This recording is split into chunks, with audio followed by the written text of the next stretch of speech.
Shalom, salam sejahtera. Renungan malam seiman berjudul Hukum dan Injil. Sebab karena kasih karunia kamu diselamatkan oleh iman, itu bukan hasil usahamu, tetapi pemberian Allah. Efesus 2 ayat 8. Ini adalah sebuah ayat yang jelas mengatakan bahwa keselamatan hanya karena kasih karunia Allah yang diperoleh melalui iman. Dengan demikian, keselamatan bukanlah karena manusia melakukan hukum. Dengan perkataan lain, keselamatan bukan oleh karena adanya usaha manusia.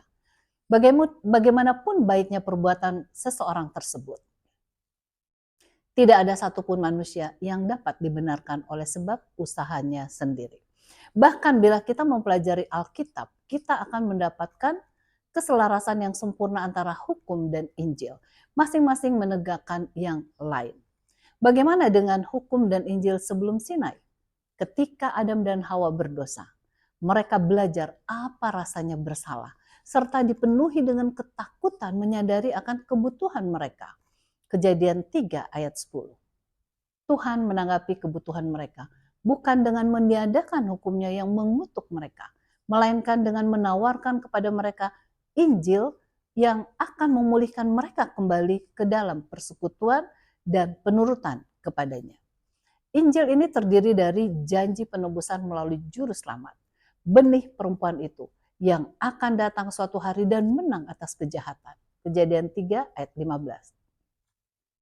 Sistem sebuah kebenaran penting tentang penebusan, bahwa pengampunan bisa diperoleh hanya melalui merupakan darah, penumpahan darah, yakni kematian juru selamat. Percaya bahwa korban hewan melambangkan kematian juru selamat yang membawa pendamaian atas nama mereka, sehingga mereka memperoleh pengampunan dosa.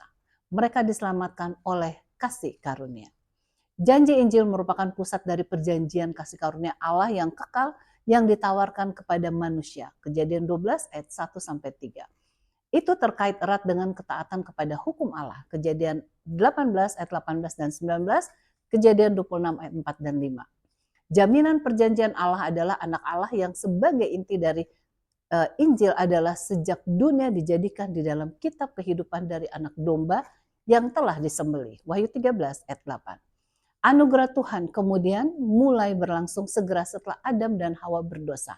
Daud berkata, tetapi kasih setia Tuhan dari selama-lamanya sampai selama-lamanya atas orang-orang yang takut akan Dia dan keadilannya bagi anak cucu, bagi orang-orang yang berpegang pada perjanjiannya dan yang ingat untuk melakukan titahnya. Mazmur 103 ayat 17 dan 18. Melihat kasih karunia Tuhan yang agung serta kekekalan hukum, hingga Yesus telah menjadi juru selamat kita agar hukum itu tetap untuk diturut, maka sudah selayaknya kita senantiasa bergantung kepada Tuhan agar hidup kita adalah hidup yang penurutan kepada hukumnya. Kita patut menuruti hukumnya dengan penuh sukacita. Kiranya Tuhan memberkati.